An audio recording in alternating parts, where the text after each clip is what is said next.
안녕하십니까, 박영호입니다. 이번 강의는 중대형주 매매기법 제2탄 중대형주 이만큼 오르면 쉰다입니다. 중대형주는 연이은 상승 이후 얼마 동안 조정기간을 거치는지 꼭 확인해 보시기 바랍니다. 자, 강의 시작하도록 할게요. 자, MFI 요거 기억을 하셨으면 됐고요. 제일 중요한 거는 요거예요. 요거. 주가와 거래량을 동시에 사용한다는 거 요거 하고, 기준 가격이 다른 지표하고 좀 다르다. OBV하고 다릅니다. 자, MFI를 한번 보시자고요. MFI는 OBV하고 다른 점이 또 하나 있어요. 뭐가 있을까? MFI는요, 기준선이 있어요. 기준선이. OBV는 기준선이 없습니다.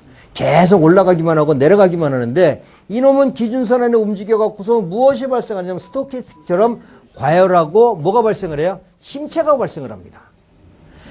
MFI가 원래 일봉에서 사용할 때 과열하고 침체가 웬만하면 발생을 안 하지만은, 요거는 100분열 지표하고 그 다음에 50을 기준으로 해서 상하 0하고 이렇게 움직입니다. 그래서 요거는 기준을 세울 수가 있어요. 근데 OBV는 기준을 세울 수가 없다. 여기서 올라갈 때 과연 정말로 올라갈지 혼자 OBV 하나만 가지고서는 추세를 가늠하기가 어렵습니다. 근데 여기 MFI는 자기 혼자만 가지고서도 추세가 가능하다는 거예요. 이것만 봐서도 어떻게 돼요? 스토캐스틱이나 MACD가 없더라도 이게 기준선 돌파하면 매수, 기준선 이탈하면 매도만 해도 주가하고의 움직임이 가능하다는 겁니다. 자, 한번 보시자고요. 자, 여기서 기준선을 상향 돌파를 했습니다. 뭐가? MFI가 상향 돌파를 했을 때 주가가 상승 추세를 만들어줬고요. 그 다음에 기준선을 하향 돌파했을 때 주가가 고점에서 어떻게 됐습니까? 그냥 내려왔어요. OBV 가지고선 이 시그널이 안 나옵니다. OBV 가지고서는 아까 U마크, D마크만 해가지고서는 잘 안 나와요. 근데 요거 MFI는 조금 더 민감하게 반응을 하고 있다. 이유는 뭐다? OBV하고 MFI하고 기준 가격을 산정하는 방법이 달라서 그래요. 달라서. 그래서 OBV는 단기보다도 뭐에 좋다? 장기에 좋다. 우리가 좀 긴 매집 추세를 보는 게 좋고, MFI는 단기 매집 추세, 단기 매수량과 매도량을 분석하는데 상당히 좋습니다. 아까 스토캐스틱하고 그 다음에 MACD도 어떻게 쓰라 그랬죠? 하나는 스토캐스틱은 어떻게 돼? 길게 써요? 짧게 써요? 스토캐스틱은 짧게 쓰고요. 그 다음에 MACD는 추세니까 좀 길게 쓰고, 보조지표도 긴 거 짧은 거 이렇게 쓰시면 되고요. 그 다음에 거래량 지표도 긴 거 짧은 거 이렇게 같이 사용하시면 됩니다. 자, 다음에 여기서 돌파해 줄 때 매수해 줘야죠. 매수하고, 그 다음에 지지선 이탈하는데 매도 시그널 아주 이쁘게 나오네. 다른 지표 다 필요 없이 얘 하나만 있고 요게 없어도요. 주가를 내가 다 가렸어 이제. 아이고, 내 얼굴에 다 보이는구나. 자, 가리더라도 이것만 가지고서도 사고 팔아도 된다예요. 이유는 뭐죠? MFI는 가격과 거래량을 동시에 사용하는 지표이기 때문에 그렇습니다. MFI를 사용을 하시는 분이 사실 많지가 않으세요. 그리고 MFI에 대해서 강의를 하는 사람들도 많지가 않지만은 저는 MFI를 상당히 중요하게 사용을 하고 있습니다. MFI가 여러분들의 가지고 있는 종목의 힘을 누가 알려주느냐? 이놈이 알려줄 거예요. 앞으로 잘 보세요. 자, 한번 또 봅니다. 자, 이것도 마찬가지죠. MFI는 원래 기준으로 나오는 게 14니까는 14를 봤는데 다이버전스도 나와요. 어머나, 이거 어쩜 좋아? 거래량 다이버전스가 주가 다이버전스보다 중요하다, 중요하지 않다? 중요하다. 이유는 뭐죠? 주가는 올라가고 있는데 거래량이 들어오지 않는다면은 사는 사람이 적어진다는 거고요. 주가는 내려가고 있는데 어떻게 돼요? 거래량이 나오지 않는다면 파는 사람이 어떻게 돼? 줄어든다는 거예요. 보셔야 됩니다. 자, 주가는 MFI가 고점에서 다이버전스를 하고 있는데 주가는 어떻게 돼? 계속 올라갑니다. 올라가죠. 올라가다가 한 번, 두 번 지지선 이탈하면은 한 번엔 안 팔았을지도 몰라. 두 번째는 팔아야 되고요. 세 번째는 역시 또 팔아줘야 됩니다. 이것도 역시 뭐가 나온다? OBV와 마찬가지로 주가 다이버전스가 나온다는 거예요. 세 번째 다이버전스 나오면 못 가는 거예요, 이게. 그러니까 이게 트리플 크라운이 되는 거예요. 우리가 얘기하는 3, 4형, 그 다음에 헤드앤숄더 패턴형이 나오거나 이렇게 되는 거예요. 지난번에 헤드앤숄더 패턴형을 얘기를 하면서 가장 중요한 게 뭐라 그랬죠? 거래량이라고 얘기했습니다. 거래량이 오른쪽 어깨에서 주가는 머리로 가고 있는데 주가가 올라가면 어떻게 돼? 거래량이 늘어야 될 텐데 거래량은 지금처럼 어떻게 돼요? 줄고 있다. 이게 헤드앤숄더 패턴의 가장 중요한 요소라고 했는데 자, 이것도 보세요. 주가는 올라가고 있는데 거래량 지수는 내려가고 있다. 끝나고 나니까 어떻게 돼요? 평. 뿅이에요, 뿅. 거래량 다이버전스 반드시 보셔야 된다. 우리가 거래량으로 보기 어려우면 이런 거래량 지표로 보시면 됩니다. 자, 다음에 이것도 한번 보시자고요. 자, 이건 과열권하고 침체권인데 잘 안 나옵니다. 잘 안 나오지만은 주가가 과열권에 올라갔을 때는 어떻게 돼요? 과열권에 80 이상 부근에 올라가면은 어떻게 된다? 잘 안 나오는 거기 때문에 신뢰성이 높다예요. 올라가면 매도. 잘 반등 못 합니다. 주가도 많이 올라갔고요. 거래량도 많이 올라갔거든요. 이때는 단기 과열권에 진입을 하게 됩니다. 거래량이 많다는 얘기는 공방전을 막 펼치는 거예요. 그리고 그 다음에도 단기 과열권에 80에 진입하니까 고점이죠. 거의 고점이에요. 그 다음에 또 여기도 고점이니까 거의 고점이 됩니다. 그래서 MFI가 14로 썼을 때 여기 14입니다. 일봉에서 과열권에 진입을 하면은 단기 차익해도 된답니다. 잘 안 나와요. 근데 잘 나오는 거 있어요. 주로 어떤 종목들? 급등 세력주들은 잘 나와요. 그러니까 이러한 지표들은 급등 세력주에 쓰시면 안 돼. 이러한 지표들은 뭐냐면은 주가가 정상적으로 움직이면서 매수하는 사람과 매도하는 사람과 주가의 상승폭과 하락폭을 보고 계산을 해서 지표값이 나오면서 그걸 우리가 활용해서 주식 투자에 돈을 벌기 위해서 쓰는 건데 일부 세력주들은 다 필요 없잖아요. 점으로 날아가는 종목을 지표가 무슨 필요가 있어요. 거래량이 무슨 필요가 있고 아무것도 필요 없습니다. 자, 요거는 일반 개별 세력주보다는 정상적으로 우리가 여러분들이 보는 종목, 삼성전자도 좋고요. 아니면 LG 디스플레이나 인터플렉스나 뭐 이런 중소형 중에서도 괜찮은 종목도 사용하시면 됩니다. 자, 또 보시자고요. 자, 다음에는 어떻게 돼요? 다음에는 MFI 침체권인데 침체권도 잘 안 나옵니다. MFI가 이 정도 변수에서 웬만하면은 급등주가 아닌다면은 일반적으로 실적을 하고 추세로 움직이는 종목들은 침체권이 잘 안 나옵니다. 침체권에 들어오면 단기적으로 매수를 하셔도 되는데 여기에 또 조건이 뭐예요? 제가 얘기하는 조건. 상승 반전형 패턴이 나오기 전에는 사지 말자. 하락하는 음봉 구간에서는 사지 말아요. 거기에서 산다고 인생 바뀌는 것도 아니고요. 잘못해가지고 10번 들어가서 5번 손해나면은 꼼짝 못하고 당합니다. 5% 먹으려고 들어갔다가 20% 손해나는 경우가 있어요. 주의하셔야 됩니다. 그러니까 이런 데서 이런 반전형 패턴이 나오기 전에는 만약에 침체권에 들어섰다라고 하더라도 매수하지 마자. 결론은 뭐냐면은요. 침체권이라도 양봉이 서기 전에는 사지 말자. 상승 반전형 패턴이 다 일봉이 무슨 패턴이에요? 다 양봉이에요. 영망치도 거의 양봉이지. 그 다음에 망치형도 양봉이지. 포화형도 양봉이지. 관통형도 양봉이지. 그 다음에 장학형도 양봉이지. 다 양봉이에요. 그러니까 이런 급락하는 구간에서 시그널의 지표가 나오더라도 양봉이 나오지 않는다면 사지 말자예요. 오케이. 자, 또 보시자고요. 자, 이제는 이건 뭐야? 와, OBV하고 MFI를 두 개를 쓰지.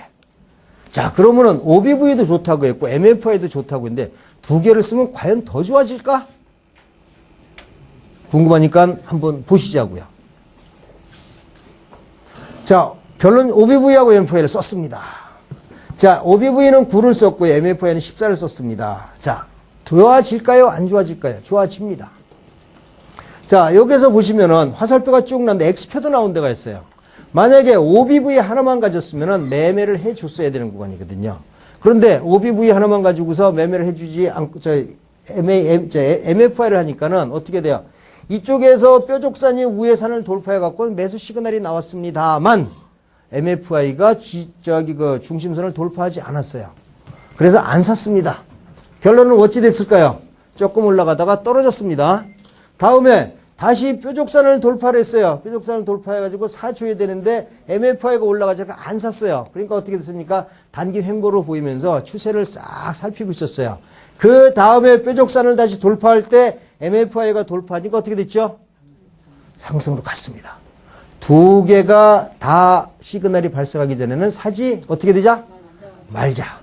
아까도 스토캐스틱하고 MACD에서도 두 개가 다 시그널이 나오기 전에는 액션을 취하지 말자라고 했는데 여기서도 똑같습니다. 똑같아요. 자, 그 다음에는 이렇게 알아서 와서 지들끼리 잘 움직이고 있습니다. 다른 것도 한번 보시자고요. 잘 되나 안 되나?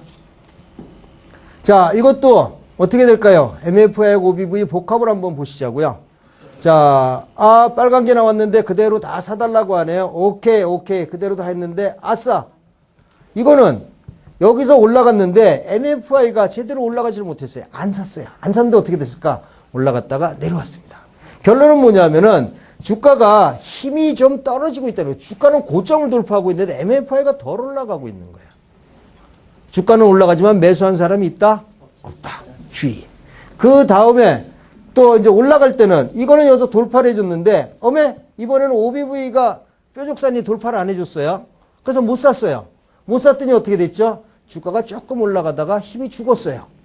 다음에 보시자고요. 그 다음에는 이거 두 번을 다 안 샀어. 샀으면 두 번 다 손해났어요. 그랬는데 그 다음에 어떻게 돼요? 얘도 내려가고 얘도 내려가니까 어떻게 됩니까? 뾰족산이 저가를 하향을 했고 MFI가 기준선을 이탈하니까 어떻게 됩니까? 주가는 쭉 내려갔어요. 이것도 두 개가 동시에 나올 때 매매라니까는 확률이 더 어떻게 되고 있다? 높아지고 있다. 아까도 스톡하고 MACD도 두 개가 다 나올 때 확률이 높아지고 있는데 이것까지 첨부하면은 이제 여러분들은 황금 무기를 가지게 되는 거예요. 야, 이거 네 개가 나올 때 사면은 손해 안 나. 손해 나면은요, 이거 보조지표 만든 사람들 우리 고발합시다. 자, 보시자고요. 그리고 기준선은 50으로 해주는데 이거를 지금 일반 MFI 50이 안 들어가 있어요. 50이 안 들어가 있는데 이거 저보고서 어떻게 해요? 물어보시지 마시고 콜센터나 증권사 서비스 센터에다 전화를 해가지고서 요거 만들어 주세요. 그러면 금방 만들어 드립니다. 자, 다른 거 한번 봅니다. 자, 요것도 한번 보시자고요. 아우, 좋다. 야, 자, 여기서 주가가 상향, 지금은 여기서 매도를 해줘야죠. 두 개가 똑같이 나왔으면 매도해주고, 그 다음에 두 개가 다 올라와서 매수를 했더니 추세가 이게 기준선을 돌파하고요. 기준선을 돌파하게 되면은 주로 보면은 저항대를 돌파하는 순간이 많습니다. 사줘야 될 자리, 사야 될 자리. 사야 될 자리인지 아닌지 고민할 때, 사람이 고민할 때 보조지표가 무엇을 도와준다 그랬어요? 결정을, 판단을 도와준다고 했습니다. 자, 보시고서 한번 보시자고요. 그 다음에 이탈했는데 이것도 이탈했으니까 매도. 와, 괜찮아요. 여기서 매도해도 누가 뭐라고 안 그럽니다. 여기서 사서 여기서 팔아보면 됐지, 뭐, 1차적으로. 그 다음에 다시 또 사라 그러는데 얘가 한번 보자고요. 또 사라고 합니다. 그 다음에는 어떻게 됐어요? 여기서 뾰족산이 밑으로 와서 매도 시그널이 나왔는데, 얘가 아직은 팔지 말래요.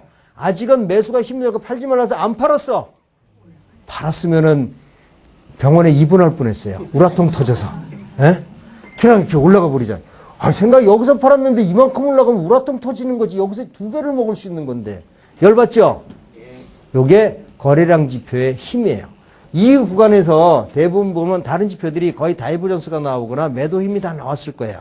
OBV도 나왔고요. MACD도 나오고 스톡도 아마 나왔을 거예요. 그렇지만 MFI가 형님 아직은 팔지 마세요라고 시그널을 딱 하나 보내준 것 때문에 이만큼을 더 먹었어요. 와, 해외여행 가도 됩니다. 요거 가지고서. 자, 이번에는 MFI를 사용하지 않고요. MFI 여기서 사용하는 끝내고요. 이번에 재밌는 것도 하나입니다.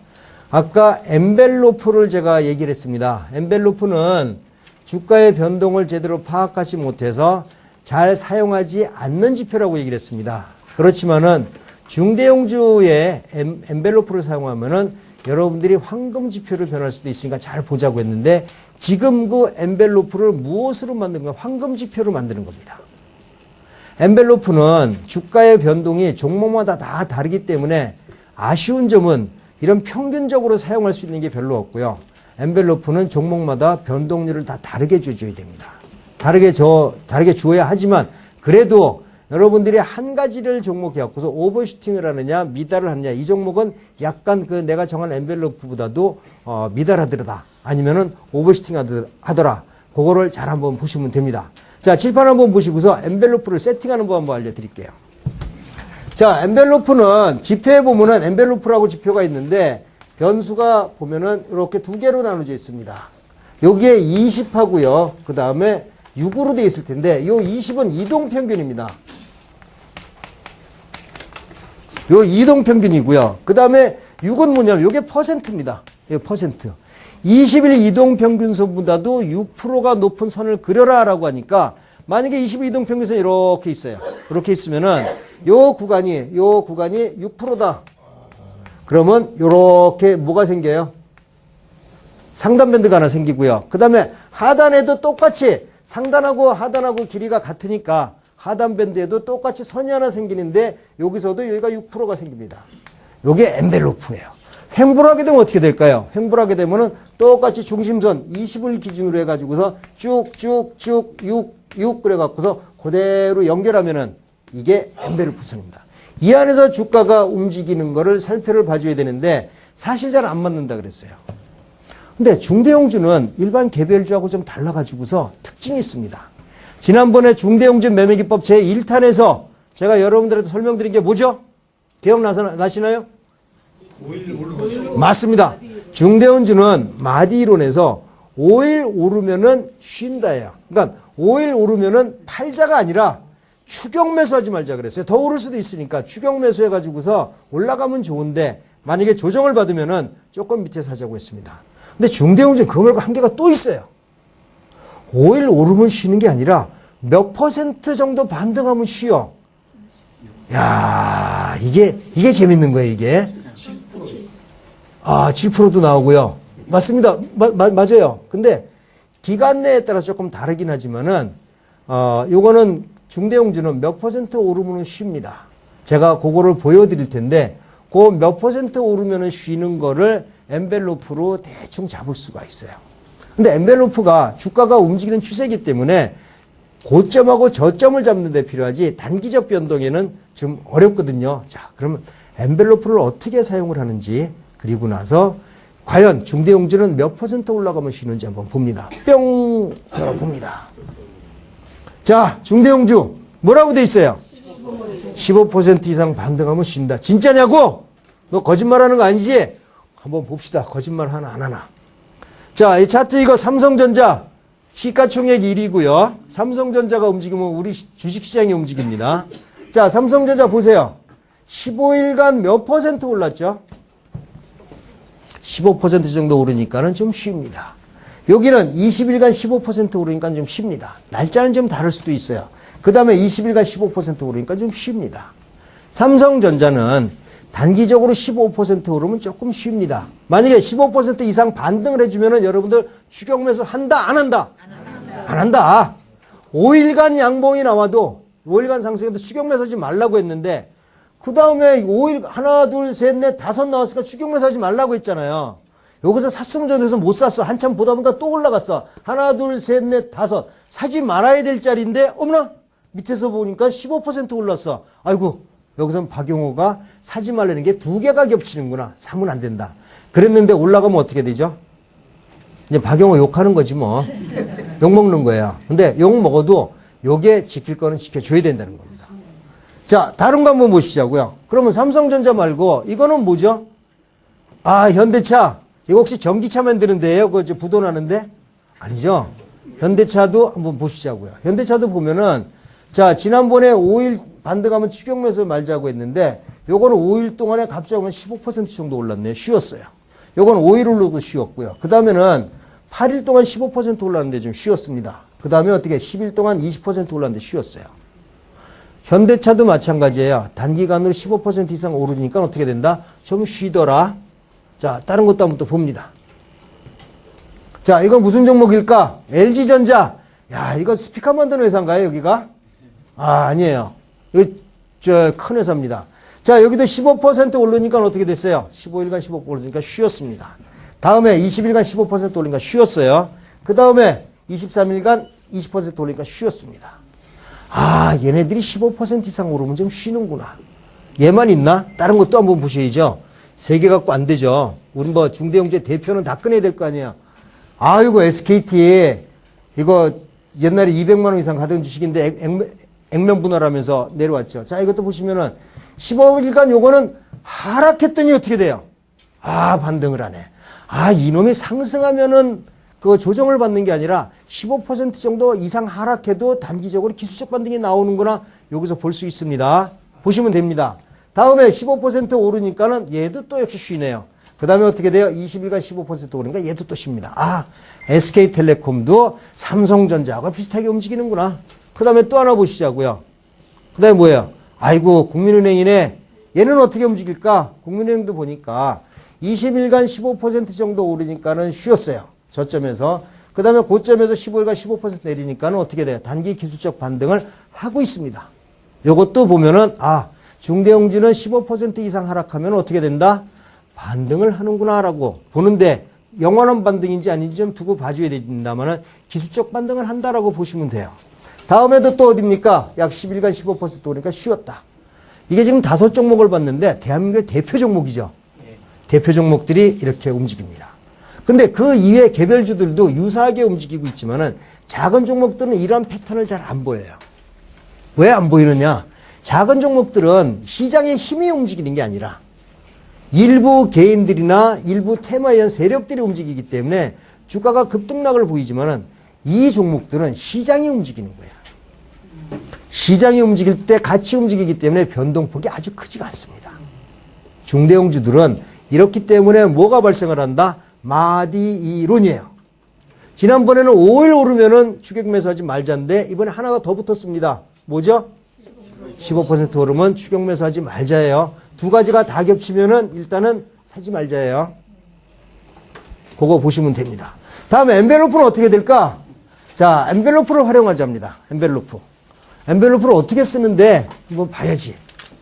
자, 이게 우선 엔벨로프를 쓰게 되면은요. 엔벨로프는 이격도 지표라고 해가지고서요. 주가와 그 다음에 그러니까 이동평균선과 주가의 거리를 나타내는 지표이기 때문에 주가와 이평의 이격을 나타내서 이격도 지표라고도 합니다. 그래서 일단은 이격도를 하나 더 추가를 시키세요. 어떻게 추가시키냐고요? 그거는 제가 여기서 알려드릴 수가 없고 해당 HTS 콜센터나 안내센터 다 물어보세요. 야, 이격도 하나 추가시켜줘. 요걸 그대로 보시고서 전화 걸어서 해달라 그러면 다 해드립니다. 자, 이격도를 하나 추가시키면 이격도가 보면은 10, 20, 60, 뭐 이렇게 120 이렇게 나왔을 거예요. 그러면은 거기서 체크를 해가지고 60만 남기고서 나머지는 사용을 안 하게 합니다. 다음에 이격도 지표를 추가한다면 어떻게 해야 될까요? 이게 중요해. 자, 갑자기 어떻게 주가를 최대한도로 좁힐 수 있는 데까지 다 좁히세요. 화면으로. 그러니까는 일봉의 개수를 최대한도로 많이 사용을 하시면은 여기 이동평균선 그 이격도도 굉장히 많이 사용이 되거든요. 이 중에서 무엇을 찾아야 되느냐?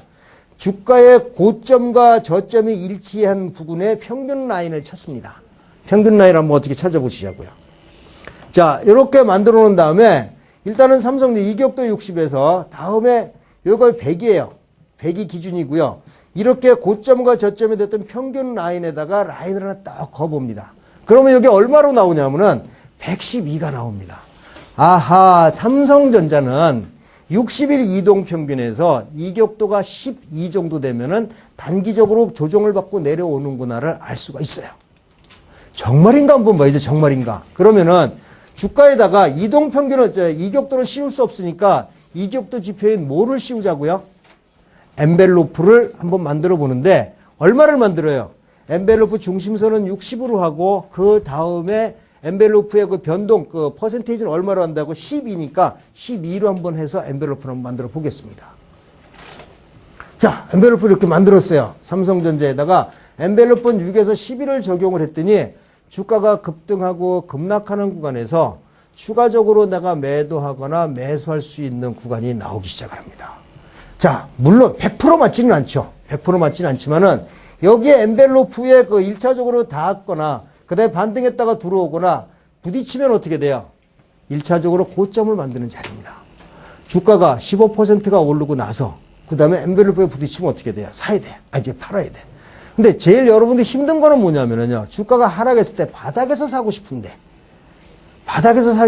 무서워서 못 사죠. 그때 이거를 쓰세요. 엔벨로프 아래로 주가가 내려오잖아요. 과감하게 사셔도 됩니다. 중대형주는 한 번에 하한가 안 가고요. 한 번에 50%, 60% 손실 안 납니다. 만약에 엔벨로프 하단을 주가가 이탈하고 나서 무엇이 발생할 때 양봉이 발생하면 사세요. 무엇을 각오하고? 한 번 더 하락할 걸 각오하고 사시면 돼. 주로 이러한 엔벨로프를 이용한 매매 전략에서 보면은요. 주가가 추가적으로 하락하는 경우가 극히 드물어요.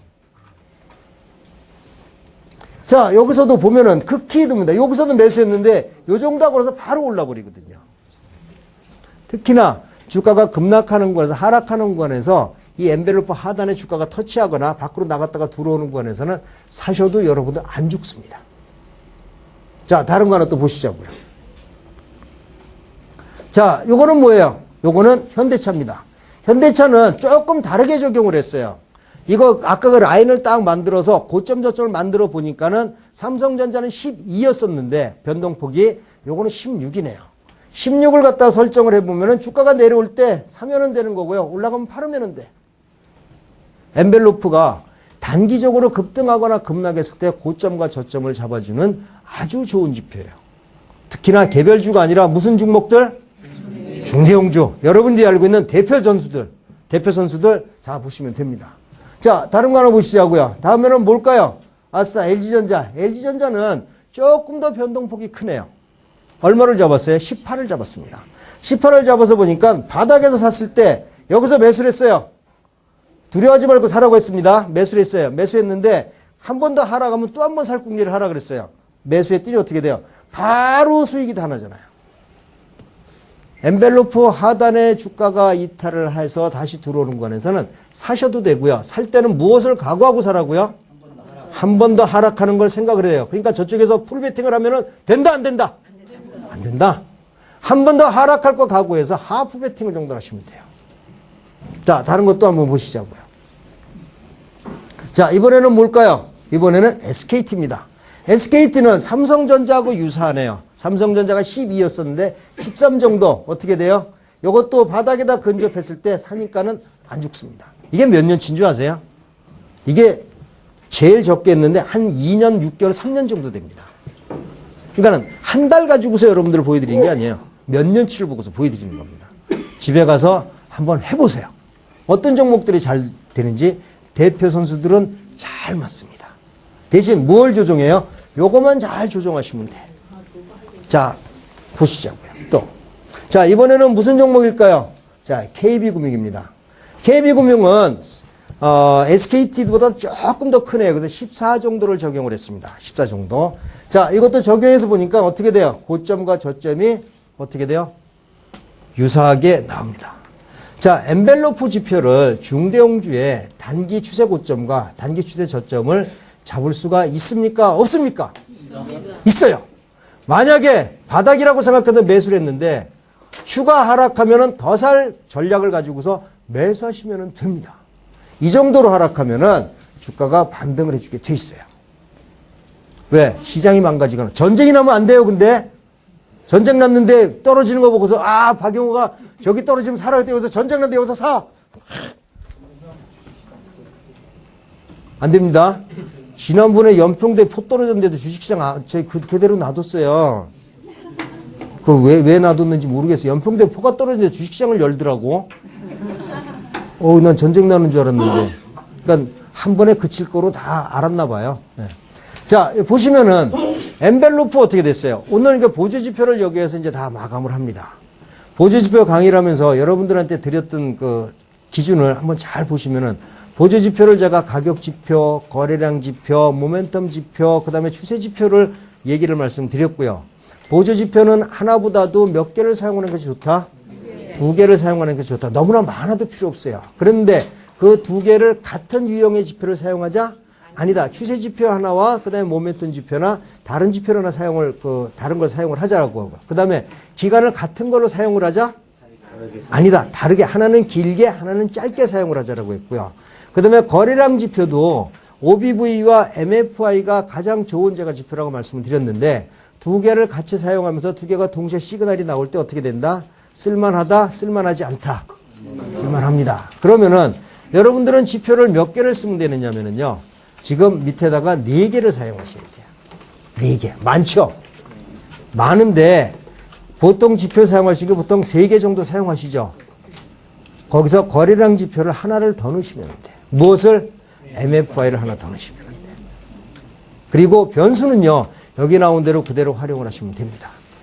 오늘 그 보조지표에 대해서 마감을 하는데 물론 이 시간만 가지고서 보조지표를 여러분들 완전히 다 알려드렸다고 보기는 어렵지만은 오늘 강의와 지난 강의를 잘 보시면은 보조지표 중에서 쓸만한 보조지표가 뭐고 그 다음에 어떻게 사용을 하면 되느냐 알 수 있고요. 오늘 중대형주 매매기법 제2탄 재밌어요? 재미없어요? 중대형주 매매기법 1탄은 5일이었었는데 2탄은 15일. 거기다가 하나 더 엔벨로프 가지고서 저점과 고점을 살 수 있다. 그것도 대한민국의 대표 선수들을 무엇으로 매매할 수 있다? 엔벨로프로 매매할 수 있고 여러분들이 마음대로 갖고 놀 수 있다는 거 얼마나 좋습니까? 자, 오늘 여러분들 늦은 시간까지 계속 남으셔서 고맙고요. 다음 주에 여러분 또 뵙도록 하고요. 오늘 강의 여기서 마치도록 합니다. 감사합니다.